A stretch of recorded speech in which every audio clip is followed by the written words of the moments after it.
Hey everyone. Our text that we're going to read from this week that is going to continue to guide our work on values and looking within ourselves. This is the one that you're going to do a discussion board response to, both on, again, finding a quote that stands out to you and explaining why. And then I also want you to do a little bit of explanation behind one of the quotes that I'm going to pull out. And so you'll have two discussion prompts to go with this. This comes from a text called Untamed. It's a memoir written by a woman named Glennon Doyle. That is the cover. It's really beautiful. I'm going to be reading it off my phone today because I don't have the actual book, although I would love to get it. And the part that we're going to read today, which you can also find on Canvas, just the actual text of it, is the prologue. So the prologue comes before the actual story itself. And again, since this is a memoir, this is her actual life story. This is the second one she wrote, and there was lots of change that happened in her life from the beginning, or from the first memoir she wrote, which I believe was called Love Warrior, to this one. All right, the prologue is called Cheetah. 2 summers ago, my wife and I took our daughters to the zoo. As we walked the grounds, we saw a sign advertising the park's big event, the Cheetah Run. We headed toward the families, scouting out their viewing spots, and found an empty stretch along the route. Our youngest, Amma, hopped on my wife's shoulders for a better view. A peppy blonde zookeeper in a khaki vest appeared. She held a megaphone and the leash of a yellow Labrador retriever. I was confused. I don't know much about animals, but if she tried to convince my kids that this dog was a cheetah, I was getting a Cheetah Run refund. She began, "Welcome, everybody. You are about to meet our resident cheetah, Tabitha." "Do you think this is Tabitha?" "No," the kids yelled. "This sweet Labrador is Minnie, Tabitha's best friend. We introduced them when Tabitha was a baby cheetah, and we raised Minnie alongside Tabitha to help tame her. Whatever Minnie does, Tabitha wants to do." The zookeeper motioned toward a parked jeep behind her. A pink stuffed bunny was tied to a tailgate with a fraying rope. She asked, "Who has a Labrador at home?" Little hands shot into the air. "Whose lab loves to play chase?" "Mine," the kids shouted. "Well, Minnie loves to chase this bunny. So first, Minnie will do the cheetah run while Tabitha watches to remember how it's done. Then we'll count down. I'll open Tabitha's cage and she'll take off. At the end of the route, just 100 meters that way, there will be a delicious steak waiting for Tabitha." The zookeeper uncovered Tabitha's cage and walked Minnie, eager and panting, to the starting line. She signaled to the jeep and it took off. She released Minnie's leash and we all watched a yellow lab joyfully chase a dirty pink bunny. The kids applauded earnestly. The adults wiped sweat from their foreheads.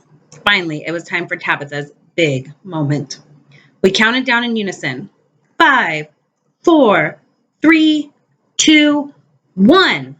The zookeeper slid the cage door open and the bunny took off once again. Tabitha bolted out, laser focused on the bunny, a spotted blur.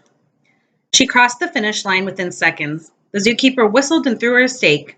Tabitha pinned it to the ground with her oven mitt paws, hunkered down in the dirt, and chewed while the crowd clapped. I didn't clap. I felt queasy. The taming of Tabitha felt familiar. I watched Tabitha gnawing that steak in the zoo dirt and thought, day after day, this wild animal chases dirty pink bunnies down the well-worn, narrow path they cleared for her, never looking left or right, never catching that damn bunny, settling instead for a store-bought steak and the distracted approval of sweaty strangers, obeying the zookeeper's every command, just like Minnie, the lab she's been trained to believe she is, unaware that if she remembered her wildness, just for a moment, she could tear those zookeepers to shreds. When Tabitha finished her steak, the zookeeper opened a gate that led to a small fenced field. Tabitha walked through the gate closed behind her. The zookeeper picked up her megaphone again and asked for questions. A young girl, maybe 9 years old, raised her hand and asked, "Isn't Tabitha sad? Doesn't she miss the wild?" "I'm sorry, I can't hear you," the zookeeper said. "Can you ask that again?" The child's mother said louder, "She wants to know if Tabitha misses the wild." The zookeeper smiled and said, "No, Tabitha was born here. She doesn't know any different. She's never even seen the wild. This is a good life for Tabitha. She's much safer here than she would be out in the wild. While the zookeeper began sharing facts about cheetahs born into captivity, my older daughter, Tish, nudged me and pointed at Tabitha. There, in the field, away from Minnie and the zookeepers, Tabitha's posture had changed. Her head was high and she was stalking the periphery, tracing the boundaries the fence created, back and forth, stopping only to stare somewhere beyond the fence.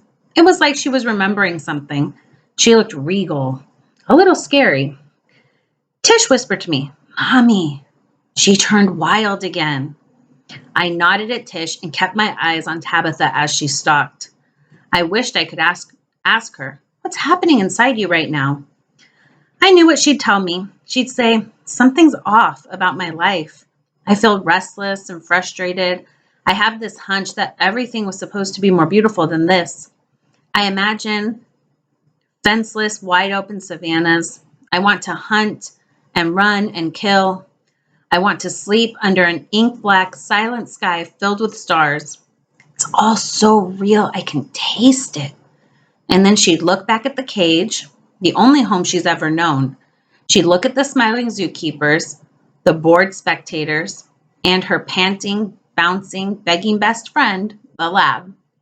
She'd sigh and say, "I should be grateful. I have a good enough life here. It's crazy to long for what doesn't even exist." I'd say, "Tabitha, you are not crazy. You are a goddamn cheetah."